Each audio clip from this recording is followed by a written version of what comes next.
ఈ మెచ్యూరిటీ అనేది ఎలా వస్తుందనంటే, చాలా మందికి ఉండే అతిపెద్ద అపోహ ఏంటంటే, మనిషి యొక్క వయస్సు పెరిగే కొద్దీ తనకు మెచ్యూరిటీ అనేది వస్తుంది అని చెప్పేసి అందరూ అనుకుంటారనమాట. బట్ అది చాలా పెద్ద మిత్ అండి. చాలా పెద్ద అపోహ.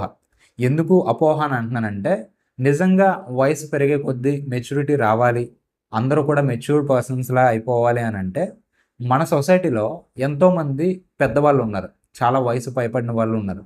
వాళ్ళు కూడా చాలా ఇమ్మెచ్యూర్డ్‌గా ప్రవర్తించడం మనం చూస్తా ఉంటాం. చాలా ఇమ్మెచ్యూర్డ్‌గా ఆలోచించడం, చాలా ఇమ్మెచ్యూర్డ్‌గా మాట్లాడడం, చాలా ఇమ్మెచ్యూర్డ్‌గా డెసిషన్స్ తీసుకోవడం. నిజానికి వయసు పెరిగే కొద్దీ మెచ్యూరిటీ వచ్చేయాలి. ప్రతి ఒక్కరు మెచ్యూర్‌గా ఉండాలి అనంటే, నిజంగా అందరూ అలా ఉండాలి గదా! బట్ ఎందుకు లేరు అనంటే, ఇక్కడే ఒక పెద్ద కీ లెర్నింగ్ పాయింట్ ఉందనమాట. ఇది మనందరం చాలా చాలా బాగా గుర్తుపెట్టుకోవాల్సిన విషయం అనమాట. వయసు పెరిగే కొద్దీ మన లైఫ్‌లో వచ్చే ప్రతి ఒక్క సిట్యుయేషన్స్‌లోంచి కూడా మనం ఒక ఎక్స్‌పీరియన్స్‌ని నేర్చుకొని, ఆ ఎక్స్‌పీరియన్స్ ద్వారా ఒక లెర్నింగ్ పాయింట్ నేర్చుకున్నప్పుడు, మనకి అడాప్ట్ చేసుకున్నప్పుడు, ఓకే. ఈ సిట్యుయేషన్‌లో నేనిది నేర్చుకోవాలి.